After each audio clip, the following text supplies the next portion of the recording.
لقد كان لكم في رسول الله أسوة حسنة آمنت بالله صدق الله العظيم وصدق رسوله النبي الأمين المكين الكريم ونحن على ذلك لمن الشاهدين والشاكرين والحمد لله رب العالمين. إن الله وملائكته يصلون على النبي يا أيها الذين آمنوا صلوا عليه وسلموا تسليما. اللهم صل على سيدنا مولانا محمد معدن الجود والكرم وآله وبارك وسلم. صلاة وسلام عليك يا رسول الله صلى الله عليه وسلم. نبی اور آل نبی پر ایک مرتبہ اور درود پاک پڑھنے. اللهم صل على سيدنا مولانا محمد عدد ما في علم الله صلى عليه وسلم. والسلام عليك يا رسول الله يا حبيب الله صلى الله عليه وسلم. مختصر حمد و ثنا کے بعد قرآن مقدس کی بڑی مشہور آیت پاک تلاوت کرنے کا شرف حاصل کیا. آئیے متذکرہ آیت مقدسہ کے تحت کچھ گفتگو کرنے سے قبل ہم اور آپ مل کر اللہ رب العزت کی بارگاہ میں دعا کریں کہ اللہ اپنے حبیب کے سرزے دوپہر کو دیکھا دیکھنے کی توفیق عطا فرمائے اور ہم شفقائے رسول کو حق و سن کر حق کو قبول کر کر اس پر عمل کرنے کی توفیق عطا فرمائے.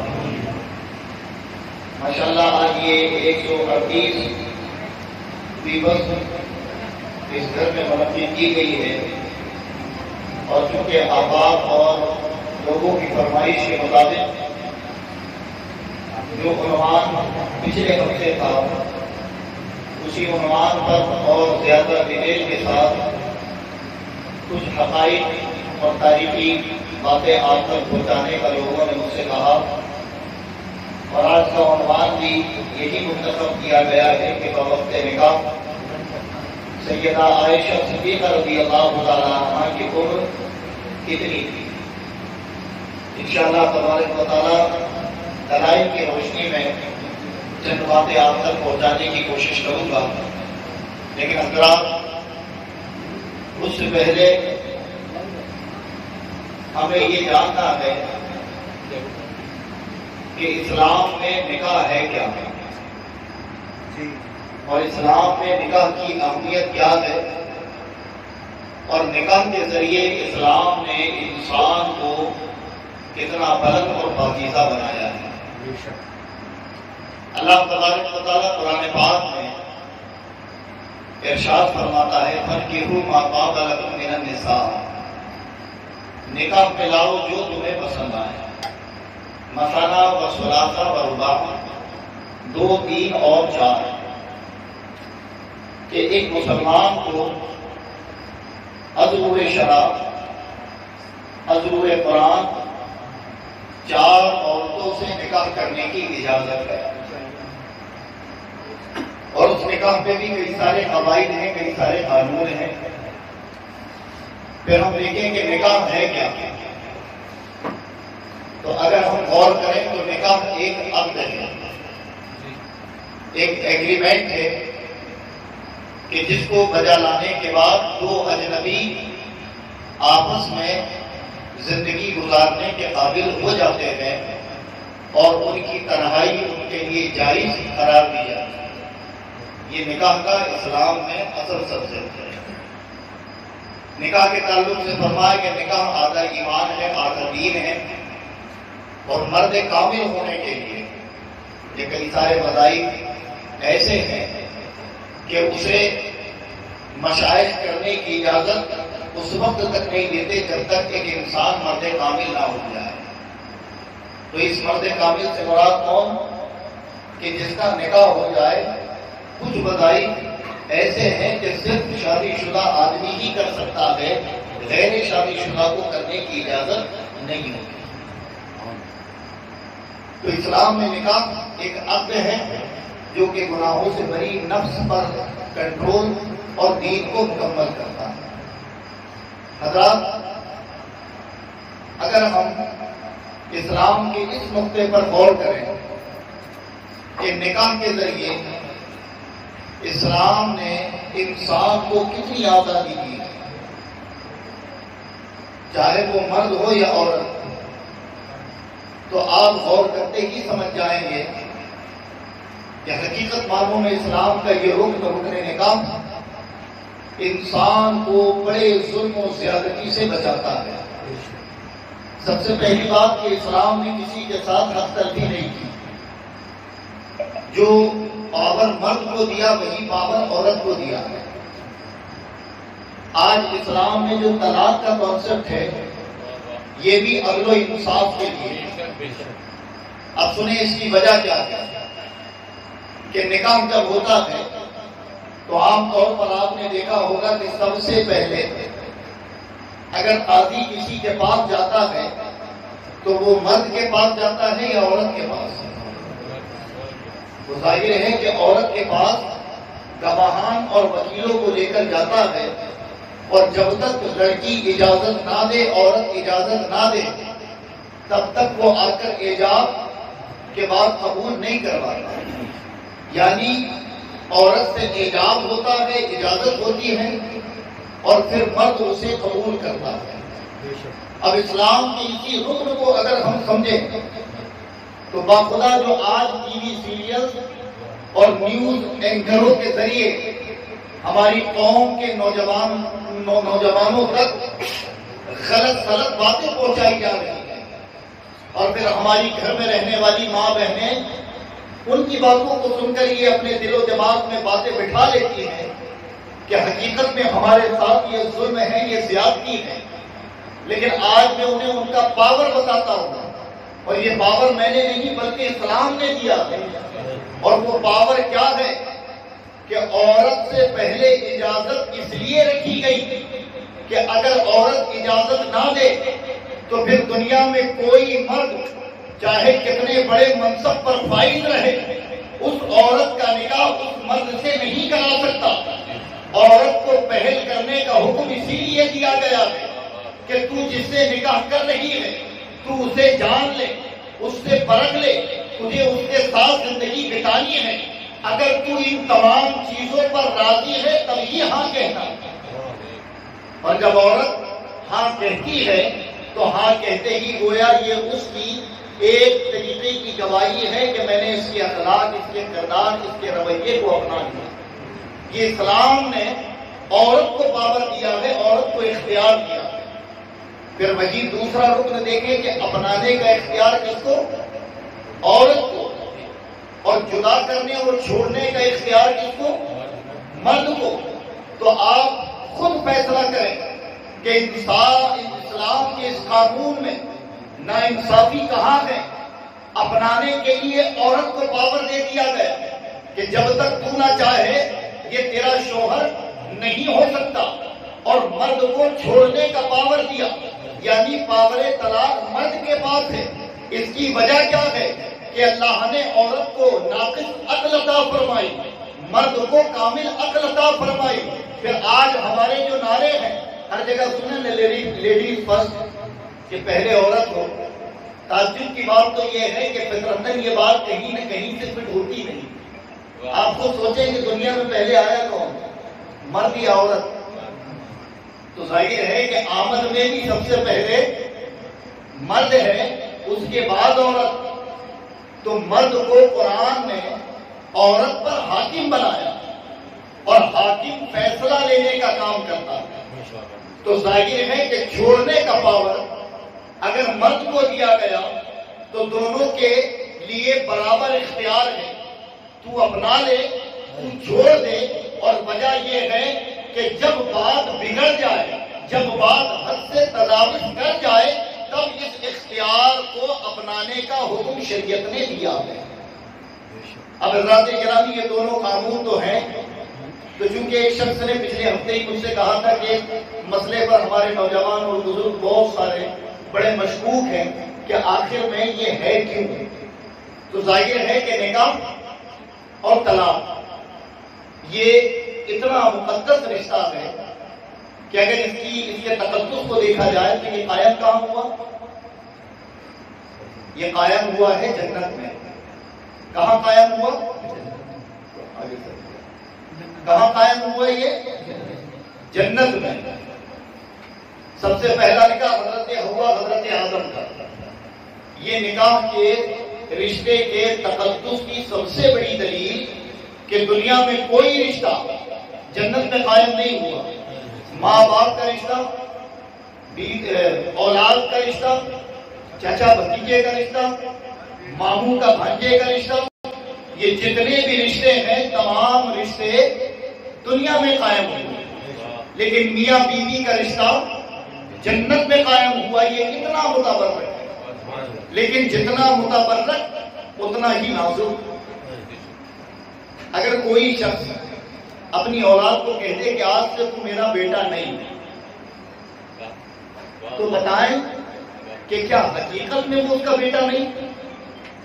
یا کوئی بیٹا اپنے باپ کو کہتے کہ آج سے تو میرا باپ نہیں، تو کیا حقیقت میں وہ اس کا باپ نہیں؟ کوئی ایسا اعلیٰ قانون نظام ہے جو بیٹے کو بیٹا نہ رہنے دے، باپ کو باپ نہ رہنے دے، ان کے رشتے کو منقطع کر دے؟ بظاہر باپ اپنا سر پٹک پٹک کر مر جائے کہ تو میری اولاد نہیں، لیکن پھر بھی وہ بیٹا اس کا بیٹا کہلائے گا۔ ایک بیٹا سر پٹک پٹک کر مر جائے کہ تو میرا باپ نہیں، پھر بھی اس باپ کا وہ بیٹا کہلائے گا۔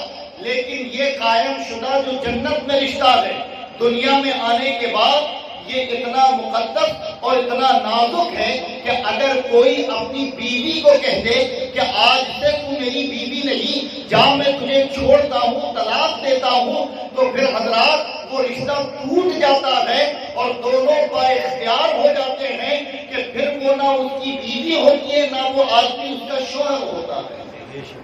یہ اتنا کمزور ہے۔ تو ظاہر ہے کہ اختیار دونوں کو دیا، مقدس بڑا ہے اور کمزور بھی بڑا یہ رشتہ ہے۔ تو ظاہر ہے کہ اگر کسی نے طلاق دے دیا، اب اگر وہ چاہے کہ مجھ سے غلطی ہو گئی، مجھ سے خطا ہو گئی، میں نے یہ کیا کر دیا، تو پھر وہ اسے اپنائے، اس سے نکاح کر لے۔ کیا ایسا ہو جاتا ہے؟ اسلام میں کیا ہے؟ اسلام میں یہ شرط ہے کہ طلاق کے بعد اگر اسی بیوی سے تمہیں نکاح کرنا ہے تو تمہیں کیا کرنا ہوگا کہ طلاق کے بعد اسی بیوی سے نکاح کرنا ہے تو تم خود نہیں کر سکتے بذات، اب اس کا نکاح کسی اور سے ہوگا۔ جب تمہارے نکاح سے وہ باہر ہوئی تو عدت گزارے، عدت ختم ہو تو پھر کسی اور سے نکاح، پھر وہ طلاق دے، پھر عدت گزارے، پھر اگر تم چاہو تو نکاح کر لو، جسے عام طور پر اصطلاح شراب حلالہ کہا گیا۔ اس کو نہ ہمارے لوگوں نے کبھی جانا، نہ اس کو سمجھا، نہ اس کی اصل کی طرف کبھی اپنی عقلیں دوڑائی۔ آپ خود بتاؤ کہ خون کرنے والے کے لیے سزا ہے کہ نہیں؟ چوری کرنے والے کے لیے سزا ہے کہ نہیں؟ کوئی اگر کسی کا مال غصب کر لے تو اس کے لیے سزا ہے کہ نہیں؟ جھوٹ بولنے والے کے لیے سزا ہے کہ نہیں؟ تو ظاہر ہے کہ جب ہر جرم کی سزا ہے تو پھر یہ اتنا متبرک رشتہ اگر اس کے لیے سزا نہ بنائی جاتی تو لوگ اسے مذاق سمجھ لیتے، صبح طلاق دیتے، شام کو نکاح کرتے، صبح طلاق دیتے، شام کو نکاح کرتے۔ تو محض یہ قانون جو اسلام میں بنایا گیا ہے وہ بھی عورت کے پروٹیکٹ کے لیے، عورت کی حفاظت کے لیے کہ تم نکاح کو اتنا آسان نہ سمجھو، ورنہ حضرات جو دور جہالت میں عورت کے ساتھ ظلم تھا وہ اب بھی ہوتا کہ مرد اس پر ظلم کرتا، اسے مارتا، اسے پیٹتا، طلاق دیتا، اور پھر جب نشہ اترتا، خماری اترتی تو پھر اسے بٹھاتا، پھر اپنے قریب لاتا۔ تو اسلام نے بس حیثیت سزا یہ عائد کر دی کہ تیرا غصہ، تیرا جلال، تیرا تشدد اپنی جگہ، لیکن اگر تم نے اپنی بیوی کو کہہ دیا انکی تعلقن، جا میں نے تجھے طلاق دیا ہے، تو اب بغیر سزا اور بغیر خامیازے کے تو اسے اپنا نہیں سکتا۔ یہاں جہاں سزا ہے وہی حضرات دونوں کے مابین ایک ان کو آزادی بھی دی گئی کہ اگر تیرے ساتھ ظلم تھا تو تو اپنی زندگی بہتر بنا لے اور تو کشمکش کی زندگی میں تھا تو تو اپنی زندگی میں بہتر کسی چیز کو چن لے. یہ اسلام کا طریقہ ہے. اگر یہ ہمارے دماغوں میں بیٹھ جاتا تو ہم بھی اس کے جواب دینے کے لائق ہیں.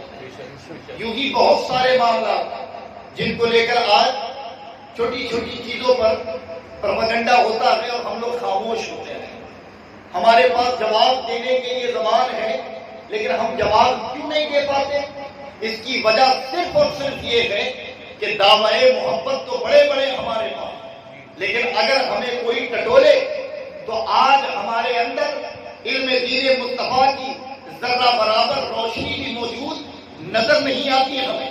آج ہم قرآن سے دور، احادیث سے دور، تاریخ سے دور، فقہی مسائل سے دور.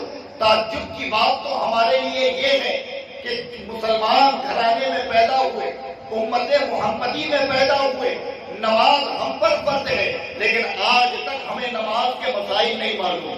روزے ہم پر فرض ہیں لیکن آج تک ہمیں روزوں کے مسائل نہیں معلوم. زکوٰۃ ہم پر ہے لیکن زکوٰۃ کے مسائل کو آج بھی نہیں. اور ہماری جہالت کی اس سے بڑی مثال کیا ہوگی کہ آج بھی عید الفطر اور عید الاضحیٰ میں ہم امام سے کہتے ہیں کہ نیت بتا دو. یہ مطالبہ ہوتا ہے کہ ہمیں نیت بتاؤ. عمریں گزر گئی نمازیں پڑھتے پڑھتے، لیکن یہ نہیں معلوم کہ تین تکبیر کب کہنا ہے کب نہیں، نیت کیسی کرنی ہے کیسی نہیں. ہماری جہالت کا حال اس سے بدتر اور کیا ہوگا کہ باپ کا جنازہ ہے، نماز کوئی اور پڑھا رہا. قبرستان میں مولویوں کی لڑائی ہے کہ قبرستان میں لوگ کھڑے ان میں ایک آدمی بھی نہیں کہ کوئی اس مرحوم کے لیے ایصال ثواب کر سکے. فاتحہ کی باری آئی تو کسی کو تلاش کرتے ہیں کہ کوئی آئے اور ہمارے تہواروں میں ہمارے یہاں فاتحہ دے دے. تو بتائیں کہ ہم نے مسلمان اور امت محمدی ہونے کا حق ادا کیا؟ جبکہ اگر ہم غور کریں تو قرآن کی سب سے پہلی آیت اقرا پر نازل ہوئی. فرمایا پڑھو.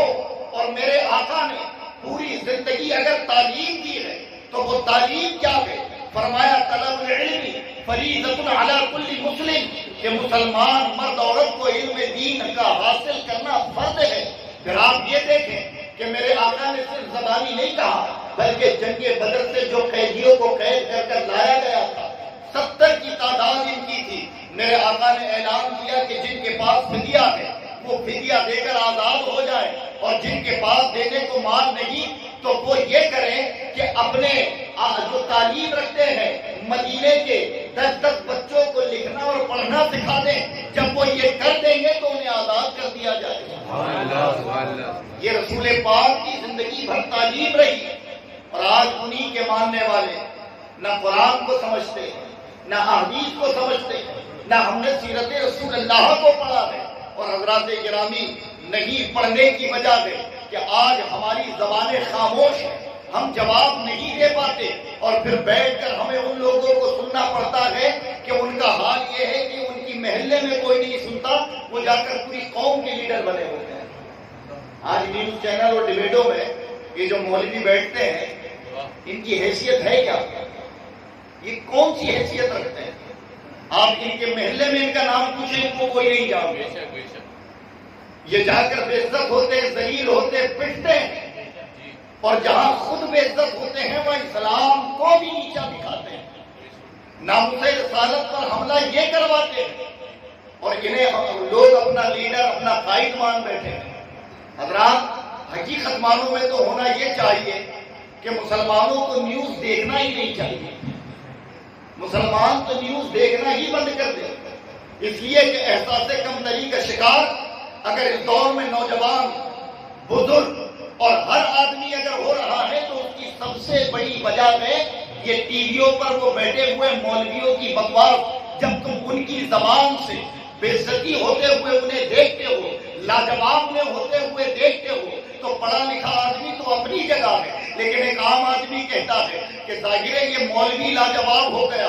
حقیقت معنوں میں یہ 5-5, 6-6 ہزار روپے لے کر اسکرپٹ ان کے پاس لکھی ہوتی ہے، انہیں حکم دیا جاتا ہے کہ جتنا کہا گیا ہے اتنا ہی کہنا، اس سے آگے بڑھا تو تنخواہ کاٹ لیں گے. ابھی تو عزت بار بار ذلیل ہونے چلے جاتے ہیں. ورنہ حضرات یہ دعویٰ ہے کہ ایک اہل حق، اللہ اس کے رسول کی فرما برداری کرنے والے عالم دین کو کسی بے ادب اور گستاخ کے ساتھ بٹھا دو، کسی مخالف اسلام کے ساتھ بٹھا دو، اختلاف تو دور، اگر وہ کچھ دیر بیٹھ گیا تو اپنا مذہب چھوڑنے پر آمادہ ہو جائے گا۔ یہ اسلام کی حقانیت ہے۔ تو برائے کرم ان چیزوں سے بچیں جن سے احساس کمتری کا شکار ہم ہوتے ہیں۔ اور پھر حضرات، آج یہ جو پروپیگنڈے ہیں جو ہماری نظروں کے سامنے آتے ہیں، کیا ہماری ذمہ داری نہیں کہ ہم اس کا دفاع کریں؟ کیا ہماری ذمہ داری نہیں کہ جب مصطفیٰ جان رحمت کی شان میں بے ادبی اور گستاخیاں ہوں تو ہم اس کا دفاع کریں؟ ظاہر ہے کہ ہماری اور تمہاری کوئی اوقات نہیں، اسی لیے کہ مصطفیٰ جان رحمت کی ناموس اور شان کو رب ایک ایک لمحہ بڑھا رہا۔ خدا اپنے محبوب کی ناموس کی حفاظت کرنے کے لیے خود کافی اور شافی ہے، لیکن چونکہ ہمارے لیے نبی نے کیا فرمایا، لا یؤمن احدکم حتی اکون احب الیہ، کہ تم میں سے جب تک کوئی مومن نہیں ہو سکتا من والدیہ وولدیہ والناس اجمعین، کہ اپنی اولاد، اپنے ماں باپ اور دنیا کی تمام چیزوں سے بڑھ کر وہ مجھ سے محبت نہ کر لے، تو ظاہر ہے کہ ہمیں اپنے باپ سے، اپنی اولاد سے، اپنے خاندان سے محبت ہے۔ اب اگر کسی کے باپ پر الزام لگے، کسی کے بھائی پر الزام لگے، تو گھر کے لوگ دفاع کے لیے نکلتے ہیں کہ نہیں؟ اس کی صفائی کے لیے نکلتے ہیں کہ نہیں؟ تو بحیثیت ایمان والا یہ ہم پر لازم ہے کہ جب بھی ناموس رسالت پر آواز اٹھے تو ہم اپنی حیثیت سے اس کا دفاع کریں۔ لیکن عقل کیا ہے؟ عقل یہ کہتی ہے کہ اگر لڑائی ہاتھ سے ہو تو ہاتھ کا استعمال، ہتھیار سے ہو تو ہتھیار کا استعمال، اور لڑائی علم سے ہو تو پھر علم کا استعمال۔ اب ایک آدمی علمی اعتبار سے تم پر دعوے کرے، تمہیں نیچا دکھائے، اور تم ریلیاں نکالو، تم بازاروں میں اکٹھے ہو جاؤ، تم میدان بھر لو، اچھی بات ہے، اپنا دل بہلانے کے لیے یہ بات اپنی جگہ بالکل درست ہے، لیکن اصل معنوں میں ہر مسلمان کی یہ ذمہ داری بنتی ہے کہ وہ مصطفیٰ کی سیرت کو جانے، وہ مصطفیٰ کی سیرت کو پڑھے۔ تعجب کی بات تو یہ ہے کہ آج ہمارا نوجوان اور جن کی عمریں گزر گئی ہے، اگر ان سے پوچھ لیا جائے کہ نبی کی 11 بیویوں کے نام بتا، تو وہ ایک دو کے علاوہ نہیں بتا سکتا۔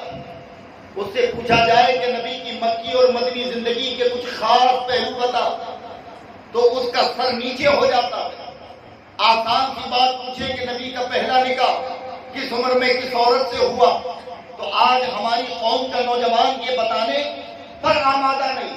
لیکن اسی سے پوچھ لیں کہ بتا کس کھلاڑی نے کتنے ریکارڈ بنایا، کس نے کتنی فلمیں بنائی، تو حضرات اس کی کنڈلی تک ہم بتانے پر آمادہ ہیں۔ بتائیں اس سے بڑی جہالت اور ہمارے لیے کیا ہوگی؟ کیا ہمارے یہ دعوے جھوٹے نہیں ہیں کہ میری نس نس بولے نبی نبی؟ سنیں، جس کی نس نس میں نبی ہو جائے تو پھر وہ کون بنتا ہے؟ کوئی خالد ابن ولید بنتا ہے، کوئی سلطان صلاح الدین ایوبی بنتا ہے، کوئی محمد بن قاسم بنتا ہے، اس لیے کہ ان کا یہ جو دعویٰ ہوتا ہے کہ نس نس بولے نبی نبی، تو ان کی صبح نبی ہوتی ہے، شام نبی ہوتی ہے، زندگی کا ایک ایک لمحہ مصطفیٰ کی اتباع میں گزار دیتے ہیں۔ اور جب کوئی عاشق رسول بنے تو اس کا جملہ یہ ہوتا ہے، تمہیں جانا، تمہیں مانا، نہ رکھا خیر سے کام، للہ الحمد میں دنیا سے مسلمان گئے۔ یہ اصل میں عاشق ہوتے ہیں۔ ہم تو حضرات علل اعلان جھوٹ کہتے ہیں، معذرت چاہوں گا، لیکن ہم علل اعلان جھوٹ کہتے ہیں، ہمارے دعوے جھوٹے ہوتے ہیں۔ اور اگر محبت سچی ہوتی تو تم نے دنیا داروں کو بڑا پڑھ رکھا ہے، تم نے بڑے اتحاد پڑھ رکھے ہیں۔ اگر تمہارے اندر حقیقت معنوں میں دیانتداری ہوتی تو تم رسول اللہ کے اس فرمان پر عمل کرتے کہ میرے آقا نے فرمایا اپنی آل اولاد کو اگر جہنم کی آگ سے بچانا ہے تو انہیں 3 چیزیں سکھاؤ۔ اور وہ 3 چیزیں کیا ہیں؟ فرمایا وہ حب نبی کا، سب سے پہلی چیز انہیں میری محبت سکھاؤ۔ خود نبی نے فرمایا کہ اپنے بچوں کو میری محبت سکھاؤ۔ فرمایا دوسری چیز وحب اہل بیت، کہ پھر انہیں کچھ سکھانا ہے تو میرے گھر والوں کی محبت سکھاؤ. اور پھر تیسرے مقام پر کہا کہ وہ تلاوت القرآن، انہیں قرآن کا تلاوت کرنے والا بنا دو. فرمایا میرے آقا نے کہ جو ماں باپ یہ کر لیں انہوں نے اپنے آپ کو جہنم کی آگ سے بچا دیا. بتائیں اس طرف فکر ہماری ہے، اس طرف توجہ ہماری ہے. آج دین کی فکر ہماری قوم کے ذمہ داروں کے اندر موجود ہے. کیا ہمیں کبھی یہ احساس ہوا کہ ہم نے بے ادبی مصطفیٰ کی سنی ہو اور رات میں ویسے ہی نیند ہمیں آئی ہو جیسے روزانہ آتی ہو؟ اگر جس دن نیند اڑ جائے اور یہ خیال اور فکر ستائے کہ اللہ جس محبوب کے مقام کو تو قرآن میں کہتا وَلَلْآخِرَةُ خَيْرٌ لَكَ مِنَ الْأُولَىٰ، کہ اے محبوب ہم نے آپ کی ہر گھڑی پچھلی گھڑی سے بہتر بنائی ہے، پھر اس کی بے ادبی کی جرت بھلا کسے کیوں ہوئی؟ جس دن یہ فکر بھی پیدا ہو جائے تو سمجھ جاؤ کہ رب نے تمہیں عشق عطا فرما دیا، رب نے تمہارے دلوں کے اندر محبت رسول ڈال دی ہے. اور پھر حضرات یہ ایک ایسی نعمت ہے کہ جب رب کسی کو عطا کر دیتا ہے تو اس کا حال یہ ہوتا ہے کہ دشت تو دشت دریا بھی نہ چھوڑے ہم نے، پہرے ظلمات پر دوڑا دیے گھوڑے ہم نے، اور کی محمد سے وفا تو نے تو ہم تیرے ہیں، یہ جہاں چیز کیا لوح و قلم تیرے ہیں. یہ علامہ اقبال نے جو کہا تھا یہ حقیقت مانوں میں ان عاشقوں کی داستان تھی کہ جن کے اندر مصطفیٰ کا عشق تھا، مصطفیٰ کی محبت تھی. اور جب مصطفیٰ کی محبت کسی کے دل میں آ جائے تو پھر کسی کی محبت اس کے دل میں جگہ نہیں لے سکتے. لیکن لا علمی کی وجہ سے، دنیا میں الجھنے کی وجہ سے آج جو ہمارا مقصد اصل ہے اس کی طرف سے ہٹ جائیں گے. بتائیں دنیا میں کون اور آخرت میں کون کام آئے گا؟ دنیا میں بھی مصطفیٰ جان رحمت، آخرت میں بھی مصطفیٰ جان رحمت، قبر میں بھی میرے آقا، ہر مقام پر میرے آقا کام آئیں گے. حقیقت میں کبھی اعلیٰ حضرت نے کہا آج لے ان کی پناہ، آج مدد مانگ ان سے، پھر نہ مانیں گے قیامت میں اگر مان گیا. کہ جو کچھ کرنا ہے یہ سانسوں کے چلتے میں کرنا ہے، جب تک جسم میں جان ہے تب تک مصطفیٰ کو راضی کرنا ہے. اور حضرات عشق کو بڑھانے کے لیے جس سے عشق ہو اسے جاننا پڑتا ہے کہ ہمارے آقا کی ولادت کیا تھی، جوانی کیا تھی. 40 سالہ عمر جو آپ نے مکہ میں گزاری، آپ نے سنا پچھلے ہفتے کہ وہ کتنی متبرک تھی. اعلان نبوت جب آپ نے کیا تو کتنے ظلم و ستم آپ نے اٹھائے. بس سنیں کہ نبی پاک صلی اللہ تعالی علیہ وسلم کی شان میں اگر نکاح کو لے کر بے ادبی اور گستاخانہ جملے اگر کوئی استعمال کرے تو وہ اس کی عقل ہے. لیکن تم اگر سیرت کا مطالعہ کیے ہوتے تو تم اعلان یہ کہتے کہ سن تو کہتا ہے کہ نبی نے نفس کے لیے نکاح کیا. اگر نفس کے لیے نکاح ہوتا تو 25 سال کی عمر میں جوان عورت سے نکاح ہوتا، لیکن 40 سال کی عورت سے نکاح کیا، بیوہ عورت سے نکاح کیا، اور اس کے بعد پھر 25 سالوں تک کوئی اور دوسرا نکاح نہیں کیا. تاریخ اٹھا کر پڑھو کہ جب تک سیدہ خدیجہ الکبریٰ میرے آقا کے نکاح میں رہی، میرے آقا نے اور کوئی دوسرا نکاح نہیں فرمایا. اور ان سے بڑی محبت، بڑی بہلانہ محبت. اور سنیں نکاح کی پہل حقیقت میں یہ دنیا کا نظام ہے کہ پہل لڑکے والے کرتے ہیں. کون کرتا ہے پہل؟ لڑکے والے. کہ لڑکے جائیں لڑکی کے یہاں اور کہیں کہ ہمیں آپ کے یہاں رشتہ چاہیے، ہمیں آپ کی بیٹی پسند ہے. یہی طریقہ ہے. اور اگر کوئی لڑکی والا آ جائے تو اس دور میں لوگ کہتے ہیں کہ عجیب بات ہے، انہیں اتنی جلدی مطلب تانے جی میں گوئیاں ہوتی ہے. تاریخ اٹھا کر پڑھو کہ میرے نبی کی طرف سے سیدہ خدیجہ الکبریٰ کے یہاں پیغام نہیں گیا، بلکہ سیدہ خدیجہ الکبریٰ کا جو غلام، جو خادم میسرہ تھا، وہ میرے آقا کے ساتھ تجارت پر گیا. اور جب لوٹ کر آیا تو بتایا تھا کہ میں نے دیکھا کہ جس راستے چلتے پتھر اگر زمین پر آتے تو موم کی مانند نرم ہو جایا کرتے، اگر درخت کا سایہ کسی اور جانب ہوتا اور نبی کہیں اور ہوتے تو درخت اپنا سایہ بدل لیتا تھا. پھر جیسے ہی منڈی میں یہ اپنی دکان کان لگاتے تو تمام لوگ ان کی طرف متوجہ ہو جاتے اور یہ اپنا ہر مال جائز قیمت میں بیچتے اور وقت نہیں لگتا اور ان کے پاس سے مال ختم ہو جاتا تھا. جو انہیں دیکھتا وہ انہیں دیکھتا رہ جاتا. جب یہ تمام تعریفیں سیدہ خدیجہ کو بتائی تو سیدہ خدیجہ رضی اللہ تعالی عنہا جو امہات المومنین اور میرے نبی کی سب سے پہلی بیوی ہے، جب صداقت داری، امانت داری، نبی کا کردار اور نبی کے یہ اوصاف اور صفتوں کو سنا تو پھر دل میں جگہ پیدا ہوئی اور آپ نے خود پہل کی اور کہا کہ ان تک میرے نکاح کا پیغام پہنچاؤ. جب نبی کے پاس پیغام آیا تو نبی نے آتے ہی نہیں کہا کہ ہاں مجھے منظور ہے، بلکہ نبی نے اپنے بڑوں سے مشورہ کیا. اب بڑوں سے جب مشورہ کیا تو بڑے کون تھے؟ آپ کے بڑے حضرت ابو طالب تھے. انہی کی کفالت میں میرے آقا کی زندگی کا بڑا عرصہ گزرا ہے. اپنے چچا ابو طالب سے مشورہ کیا. پھر ابو طالب نے جواب کیا دیا کہ میں کون ہوتا ہوں اجازت دینے والا، لیکن میرے آقا نے یہ نظام، یہ اصول، یہ قانون برقرار رکھا. جب اجازت مل گئی تو پھر میرے آقا نے نکاح فرمایا. اب بتائیں کہ میرے آقا کی عمر کتنی تھی؟ 25. سیدہ خدیجہ کی عمر کتنی تھی؟ 40. اب بتائیں کہ نفس کا غلبہ، شہوت جوانی میں زیادہ ہوتی ہے یا 50 سال کی عمر میں؟ کب ہوتی ہے؟ جوانی میں. اور جوانی میں یہ ہماری اور تمہاری جوانی، امام الانبیاء کی جوانی کیا ہوگی؟ خوبصورتی کا عالم کیا ہوگا؟ حسن و جمال کا عالم کیا ہوگا؟ نبی تو نبی کا نور جب ان کے والد کے پشت پر تھا تو عورتیں کہتی تھی عبداللہ ہم سے نکاح کر لو، عبداللہ ہم سے نکاح کر لو. اور اگر نبی کے نور اور جمال کو جاننا ہے تو حضرت یوسف کا واقعہ پڑھو کہ حضرت یوسف کتنے حسین و جمیل کہ نیبو کٹ گیا، انگلیاں کٹ کر زمین پر گر رہی ہیں، لیکن مصر کی عورتوں کی نظریں حضرت یوسف کے چہرے سے نہیں ہٹی. اعلیٰ حضرت نے حقیقت میں اس کا خلاصہ کیا اور کیا کہا؟ حسن یوسف پہ کٹی مصر کی انگشت زنا، سر کٹاتے ہیں تیرے نام پر مردان عرب. تو بتائیں کہ جو نور العلا نور ہو، جن کے نور سے ساری کائنات کو رب نے بنایا، ان کے جمال، ان کے حسن اور ان کی جوانی کا عالم کیا ہوگا؟ تو اس وقت اس جوانی میں، اس جمال میں میرے آقا اگر نکاح کر رہے ہیں تو 40 سالہ بیوہ عورت سے.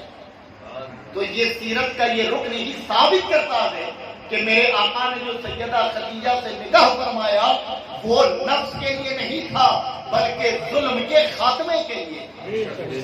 اور حضرات وہ ظلم کیا تھا کہ بیواؤں کو سماج میں رہنے کی کوئی جگہ نہیں تھی. اسی ملک میں ایک بیوہ عورت کو ایک کپڑا پہنا کر اسے منحوس جانا جاتا اور اس کے شوہر کے مرنے کا بلیم اس پر لگا دیا جاتا. یہ ظلم دور جہالت تک رہا. میرے آقا نے ایک بیوہ کے سر پر شفقت کا ہاتھ رکھ کر لوگوں کو بتایا کہ لوگوں اس کے بیوہ ہونے میں اس کی کوئی غلطی نہیں بلکہ یہ تو مشیت خدا ہے. اور پھر حضرات سیدہ خدیجہ کے ساتھ 25 سال میرے آقا نے گزارے. جب سیدہ خدیجہ کا وصال ہو گیا، انتقال ہو گیا، اسی سال ابو طالب کا بھی وصال ہوا. اس کو عام الحزن کہا جاتا ہے، یعنی سیرت کی کتابوں میں غم کا سال. میرے آقا پر وہ سال بڑا غمگین گزرا. اس کے بعد میرے آقا نے کچھ وقفہ لیا، حضرت سودا سے نکاح کیا. اس کے بعد سیدہ عائشہ رضی اللہ تعالی عنہا سے آپ نے نکاح فرمایا. اب رہی بات کہ جب سیدہ عائشہ صدیقہ رضی اللہ تعالی عنہا سے نکاح ہوا تو باوقت نکاح سیدہ عائشہ کی عمر کتنی تھی؟ عنوان یہی ہے. اور پچھلے ہفتے بھی میں نے اس پر دلائل کے ساتھ آپ تک باتیں پہنچائی. پھر سن لے تازہ ہو جائے کہ بخاری کی حدیث جلد دوم جلد میں بخاری کی حدیث ہے. اس کے اندر موجود ہے ہشام ابن عروہ، یہ اس حدیث کے راوی ہیں اور انہوں نے اس حدیث کو نقل کیا حضرت عائشہ سے. اور وہ فرماتے ہیں کہ حضرت عائشہ نے فرمایا کہ باوقت نکاح میری عمر 6 برس اور باوقت رخصتی میری عمر 9 برس. اب حضرات بخاری میں آ گئی تو بات ختم ہو گئی. ابھی بعض علماء اس پر لگے ہیں کہ نہیں بخاری کی روایت ہے، بعض علماء کا یہ کہنا ہے کہ بخاری کی اس روایت میں اختلاف ہے، لیکن ہم ان دونوں چیزوں پر نہ پڑیں، ہم یہ دیکھیں کہ اللہ کے رسول کے تعلق سے قرآن میں رب نے فرمایا لقد کان لکم فی رسول اللہ اسوۃ حسنہ، اے لوگوں محبوب کی زندگی میرے تمہارے لیے نمونہ ہے، اور تم اسے اگر نمونہ بنا لو تو تم کامیاب ہو، کامیاب ہو جاؤ۔ اب بڑے غور سے سننا، یہ ایک علمی بات ہے۔ بخاری کی جو روایت ہے ہشام ابن عروہ جس کے راوی ہیں، اور وہ بیان کرتے ہیں کہ حضرت عائشہ نے اپنے رخصتی کی عمر یہ بیان فرمائی، یعنی 9 برس۔ اس میں کہیں بھی ذکر مصطفیٰ کا نہیں ہے، مطلب یہ حدیث نہیں، ایک راوی کا قول ہے، ایک راوی کی روایت۔ اور پڑھے لکھوں سے پوچھو کہ محدثین کی اصطلاح میں حدیث کی 3 قسمیں ہیں۔ ایک وہ حدیث جس کا سلسلہ روایت نبی تک پہنچے، اس کو مرفوع کہتے ہیں۔ ایک وہ حدیث جس کا سلسلہ روایت صحابی تک پہنچے، اس کو موقوف کہتے ہیں۔ اور ایک وہ حدیث جس کا سلسلہ روایت کسی تابعی تک پہنچے، اسے مقطوع کہتے ہیں۔ تو ظاہر ہے کہ اگر یہ حدیث کہ جس میں سیدہ عائشہ کی عمر 9 برس بیان کی جا رہی ہے، اگر مرفوعاً ہوتی تو پھر ہماری زبان نہ کھلتی، ہم اسے بے چوں چرا کیے قبول کر لیتے۔ لیکن سوال یہ اٹھتا ہے کہ بخاری کی اور بھی حدیث ہے جس میں اختلاف ہے۔ آپ دیکھیں کہ بخاری کے اندر رفع دین کی حدیثیں ہیں، بخاری کے اندر اور تاریخی واقعات موجود ہیں۔ تو میرا یہ کہنا ہے کہ ان پر تو اختلاف ہو جاتا ہے کہ نہیں، ان سے ہمیں اختلاف کرنا ہے، یہ تاریخ ایسی نہیں بلکہ یہ تاریخ ایسی ہے۔ تو حضرات، جب ان تاریخوں میں اختلاف ہو سکتا ہے تو پھر اس حدیث پر اتفاق کیوں ہے، اور کیوں تمام لوگ اس حدیث کو متفق بنائے بیٹھے ہیں کہ نبی کا جب نکاح حضرت عائشہ سے ہوا تو عمر 9 برس تھی۔ ہو سکتا ہے کہ اس حدیث میں بھی اختلاف ہو، یا پھر حدیث کی روایت کرتے وقت راوی سے غلطی ہوئی ہو، یہ ہو سکتا ہے کہ نہیں؟ تو یاد تو سب سے پہلے یہ رکھنا ہے کہ بخاری کی یہ جو روایت ہے ہشام ابن عروہ جو اس کے راوی ہیں، یہ محض ایک راوی کی روایت ہے، احادیث رسول اللہ نہیں ہے۔ دوسری چیز کہ اگر آپ تاریخی پس منظر پر جائیں، تاریخ کو دیکھیں، تو حضرات تاریخ ابن ہشام، سیرت ابن ہشام کے اندر اولین اور آخرین میں 1920 صفحہ نمبر پر غالباً 1920 کے اندر یہ روایت بیان کی گئی ہے۔ اور وہ روایت کیا کہ حضرت ابو بکر کی جتنی اولادیں ہیں، 2 بیویوں سے، پہلی بیوی سے حضرت اسماء اور عبداللہ، دوسری بیوی سے حضرت عبد الرحمن اور حضرت عائشہ۔ اور یہ جتنی اولادیں ہیں یہ اعلان نبوت سے پہلے پیدا ہوئی۔ کب پیدا ہوئی؟ اعلان نبوت سے پہلے پیدا ہوئی۔ توجہ کے ساتھ سنیں، جتنی اولادیں، یہ چاروں اولادیں اعلان نبوت سے پہلے پیدا ہوئی۔ اب اعلان نبوت سے پہلے پیدا ہوئی، یہ ایک دلیل ہے۔ ابن ہشام نے اپنی سیرت، اپنی کتاب کے اندر اسے بیان فرمایا۔ دوسری روایت حضرات یہ ہے البدایہ والنہایہ کے اندر کہ جب میرے آقا نے اعلان نبوت فرمایا تو اولین جو اسلام قبول کرنے والے ہیں اس میں اسماء بنت ابو بکر اور سیدہ عائشہ صدیقہ رضی اللہ تعالیٰ ابتدا میں اسلام قبول کرنے والے پیدا ہوئے اعلان نبوت سے پہلے۔ اب آپ ایک بات بتائیں کہ جب میرے آقا نے اعلان نبوت فرمایا، حضرت ابو بکر نے مردوں میں سب سے پہلے ایمان لایا، تو ظاہر ہے کہ اپنے گھر والوں کو بھی ایمان کی رغبت دلائی، انہوں نے بھی ایمان لایا۔ تو ایمان جب سیدہ عائشہ نے لائی ہے اور یہ روایت کہہ رہی ہے کہ انہوں نے ایمان لے آیا، یعنی ان کی عمر اتنی تھی کہ وہ اسلام کو سمجھتی تھی، تبھی تو ایمان لایا نا، اسلام کو سمجھتی تھی۔ ایمان کو سمجھتی تھی تبھی تو ایمان لایا. اور سمجھ کتنے سال کے بچے پر پیدا ہوتی ہے؟ ارے بتا, سمجھ کتنے سال کا بچہ ہوتا ہے جب اس کے اندر سمجھ پیدا ہو جاتی ہے؟ تقریباً اسکول کے داخلے کی بات کریں 4 سال. کتنے لیں؟ 4 سال. اس روایت کے اعتبار سے کہ جب عقل آئے, سمجھ آئے, دانشوری آ جائے تو تقریباً ایک بچے کی عمر 4 برس ہوتی ہے کہ وہ اسکول جانے کے لائق ہو جائے. اور سیدہ عائشہ اسلام کو سمجھ رہی ہیں تبھی تو قبول کیا, تبھی تو اسلام لایا. دوسری روایت اور پھر حضرات البدایہ والنہایہ کے اندر صفحہ نمبر 346 میں یہ موجود ہے کہ حضرت ابو بکر کی جو بیٹی ہیں پہلی بیوی سے حضرت اسماء, ان کی عمر 100 برس تھی. کتنی؟ 100 برس. اب جب ان کی عمر 100 برس ہے تو بوقت ہجرت ان کی عمر بنی 27 سال. کتنی؟ 27 سال عمر بنی. اور جب 27 سال ان کی عمر بن رہی ہے تو سیدہ عائشہ ان سے 10 سال چھوٹی ہیں. کتنی چھوٹی ہیں؟ 10 سال چھوٹی ہیں. تو جب میرے آقا نے ہجرت فرمائی تو سیدہ عائشہ رضی اللہ تعالیٰ عنہا کی عمر کتنی بنی؟ 17 برس. تو گویا تاریخ کے اعتبار سے تو سیدہ عائشہ کی عمر وقت رخصتی 17 ہو رہی ہے. اب سنیں, اگر پہلی ہجری میں آپ نے ہجرت کی ہے تو 17 ہے, ورنہ دوسرے میں کی تو 18 اور پھر آگے کی تو 19. اس سے زائد اگر سالوں میں ہجرت کی تو 21 سال بنتی ہے. کتنے سال بنی؟ 21 سال. اب یہ 9 کو جو ہم نے لے کر بیٹھے ہیں تو میری ان لوگوں سے گزارش ہے کہ بلا شبہ وہ بخاری کی حدیث ہے, بلا شبہ وہ بخاری کے اندر موجود ہے.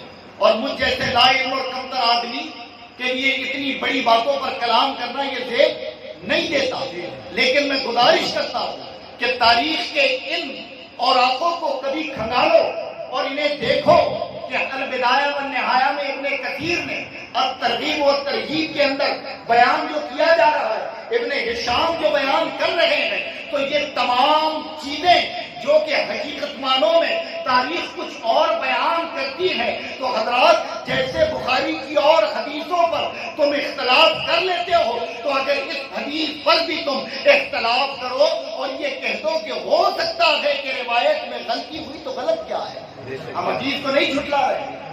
اور پھر یہ جو راوی ہیں ان کے تعلق سے یہ بیان کیا گیا ہے ہشام ابن عروہ کہ انہوں نے مدینے میں اپنی زندگی گزاری. جب تک یہ مدینے میں رہے قوت حافظہ یعنی سننے سمجھنے کی طاقت بڑی مضبوط تھی. لیکن جیسے یہ عراق چلے گئے تو بڑھاپا آ گیا اور بڑھاپے میں ان کا قوت حافظہ کمزور ہو گیا. کئی ائمہ اور محدثین نے اس پر کلام کیا. اب سنیں, ابن ہشام کے شاگرد کون؟ امام مالک ہیں.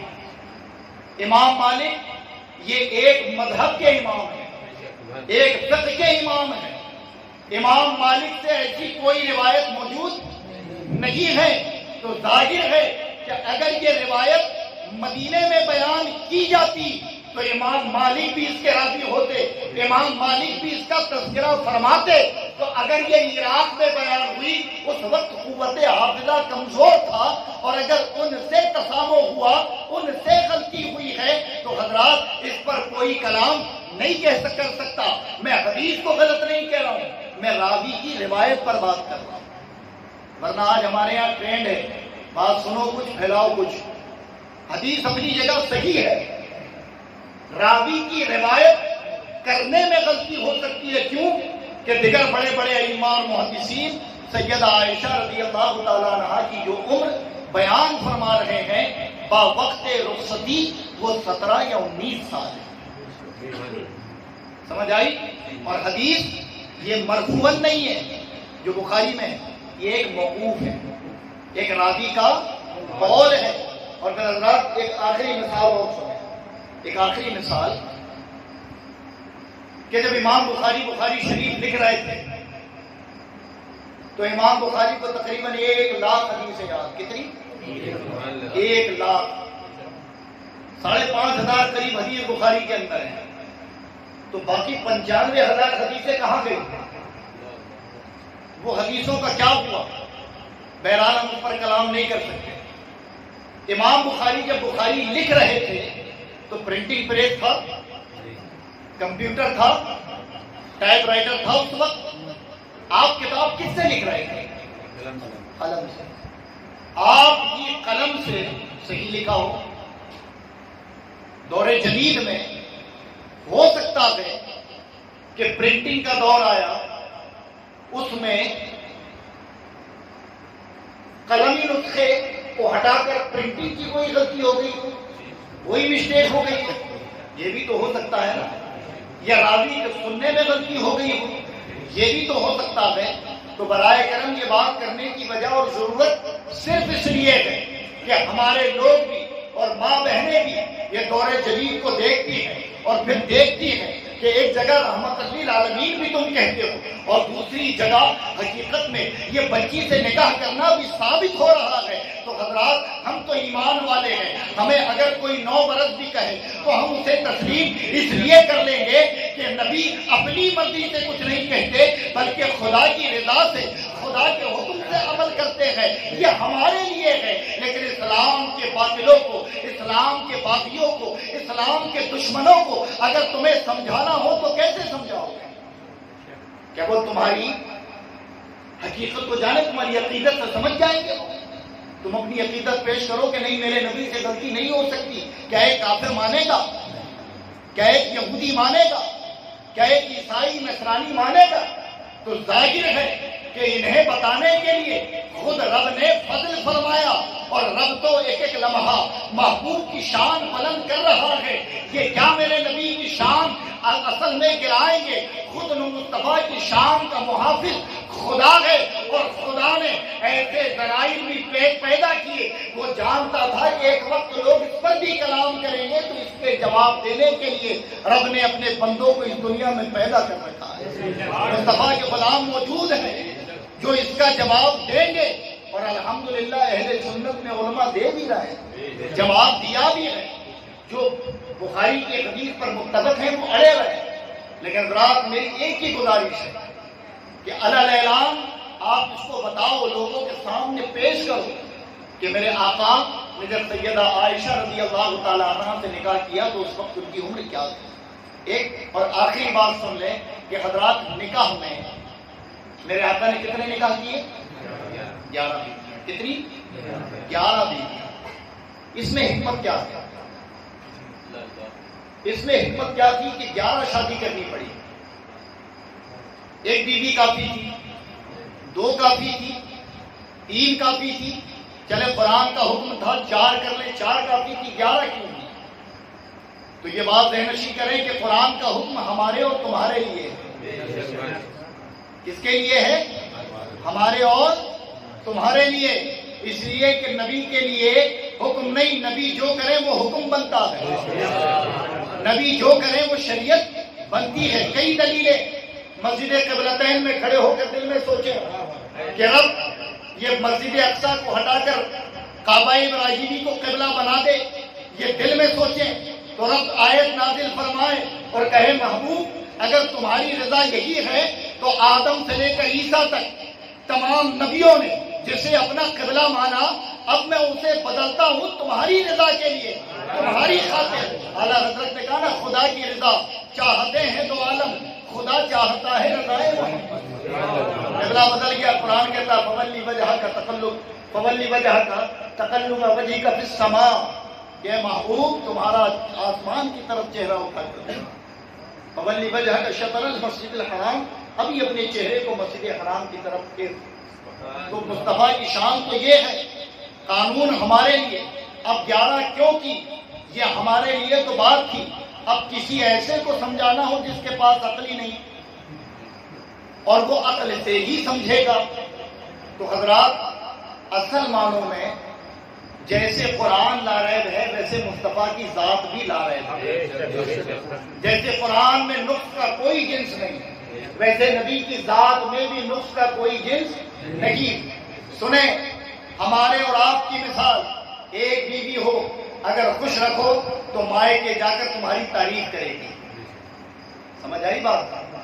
ظلم کرو تو مائے کے جا کر تمہاری برائی کرے گی، حق تلفی کرو تو بھی وہ جا کر اس کا حقیقت معنوں میں اپنے گھر والوں سے شکوہ کرے گی، وہ کبھی احسان مند نہیں ہوگی۔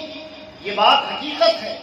میرے آقا نے 11 اس لیے بھی کی کہ ایک کی روایت اگر ایک میری شان بیان کرے تو لوگ کہیں نہیں ایک بی بی تھی کر دی، دوسری شان بیان کرے تو میرے نبی کی گھریلو زندگی کو جب 11 عورتیں بڑی محبت کے ساتھ بیان کرے تو دنیا کو یہ سبق ملے گا کہ ایک عورت نہیں بلکہ 11 عورت جس کی صداقت، جس کی امانت اور جس کے عدل کی ضمانت دیتے ہیں وہ اور کوئی نہیں مصطفیٰ جان رحمت کی ہو سکتے۔ ایک عورت نے نہیں، 11 عورتوں نے میرے آقا کے عدل، انصاف، صداقت اور امانت کی گواہی پوری دنیا کو دی ہے۔ اور پھر سیدہ عائشہ سے جو محبت تھی اس کا حال تو یہ ہے کہ حضرات سیدہ عائشہ صدیقہ رضی اللہ تعالیٰ عنہا پوری زندگی یہ کہتی رہی کہ میرے مقدر کی تو معراج تھی کہ امام الانبیاء میرے شوہر ہیں۔ امام الانبیاء، تم نے یہ عمر تو بتا دی، تو یہ ایک روایت لے آؤ کہ جہاں ان ازواج مطہرات نے کہیں بھی یہ کہا ہو کہ مصطفیٰ کی ازواجی زندگی میں ہمیں ان چیزوں کی سامنا کرنا پڑا، ہمارے ساتھ حق تلفی ہوئی ہے، بلکہ نبی نے ہر بیوی کا حق ادا کیا اور یہ بتایا ہے کہ پہاڑی زندگی تو میرے جانشین صحابہ بیان کر دیں گے، لیکن گھریلو زندگی ایک نہیں 11 بیویاں بیان کریں تاکہ مصطفیٰ کی نعرے بھی صبح قیامت تک سلامت رہیں۔ یہی وجہ ہے اور ہمیں چاہیے کہ ہم سیرت پڑھیں۔ اللہ تبارک و تعالی ہم سب کو کہنے سننے سے زیادہ عمل کی توفیق عطا فرمائے۔